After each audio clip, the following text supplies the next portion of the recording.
Isang grupo ng mga treasure hunter ang nakadiskubre ng isang kakaibang palatandaan sa kanilang dig site. Nakita nila ang isang bilog na simbolo na inukit sa isang malaking bato at may maliit na butas ito sa gitna. Ayon sa ilang treasure hunters, ang ganitong uri ng simbolo ay maaaring magsilbing marker o palatandaan ng direksyon.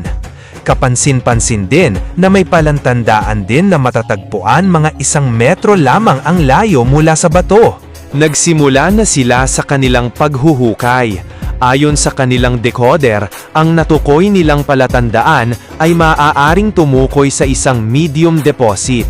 Dahil dito, naging mas maingat at masinsinan ang kanilang paghuhukay upang hindi masira ang anumang posibleng matuklasan sa ilalim ng lupa. Ayon sa paniniwala ng ilang treasure hunters, ang tinatawag na medium deposit ay tumutukoy sa katamtamang dami ng nakatagong kayamanan. Gayunpaman, walang siyentifikong batayan o opisyal mapamantayan na nagsasabing tiyak ang lokasyon, lalim o dami ng isang deposito batay lamang sa mga simbolo o marker. Sa kanilang paghuhukay, dahan-dahan nilang inalis ang bawat patong ng lupa. Mahalaga ang maingat na pagdodokumento sa bawat layer ng lupa dahil maaaring may mga bato, lumang kagamitan o iba pang bagay na may kasaysayan na matatagpuan sa lugar. Ang kapal ng mga patong ng lupa ay maaaring magkakaiba depende sa uri ng lupa at kondisyon ng lugar.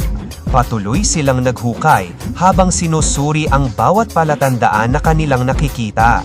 Bagamat maraming kwento at paniniwala tungkol sa mga marker at deposito, mahalagang tandaan na ang paghuhukay ay dapat gawin ng may kaukulang pahintulot mula sa may-ari ng lupa at sa mga kinaukulang ahensya upang matiyak na ang anumang posibleng makasaysayang bagay ay mapapanggalaan ng maayos. Matapos ang ilang oras ng maingat na paghuhukay, sa wakas ay natagpuan na nila ang kayamanang matagal nilang hinahanap. Isang gintong bangga ang kanilang natuklasan na nakabaon sa ilalim ng lupa. Ayon sa grupo, malaking tagumpay ito matapos ang matagal nilang paghahanap at pagsisiyasat sa lugar. Gayunpaman, nagbabala ang mga veteranong treasure hunter na dapat pa ring maging maingat sa tuwing may natatagpuang medium deposit. Sa paniniwala ng ilang treasure hunter, ang mga medium deposit ay kadalasang may kasamang iba't ibang uri ng patibong o traps na inilagay upang maprotektahan ang kayamanan. Isa sa mga madalas nilang binabanggit ay ang tinatawag na water trap, kung saan maaaring biglang pasukin ng tubig ang inuhukay na bahagi kapag hindi maingat ang paghuhukay. Sa kabutihang palad, naging maswerte ang grupong ito dahil wala silang nakitang anumang palapandaan ng patibong sa kanilang hinukay. Dahil dito, naging mas mabilis at mas ligtas ang kanilang operasyon hanggang sa tuluyan nilang maiahon ang natagpuang gintong bangga. May ilan ding naniniwala na ang naturang deposito ay maaaring isang quick deposit. Sa mga kwento at paniniwala ng ilang treasure hunter, ang quick deposit ay tumutukoy sa mga kayamanang minadaling ilibing noong panahon ng digmaan.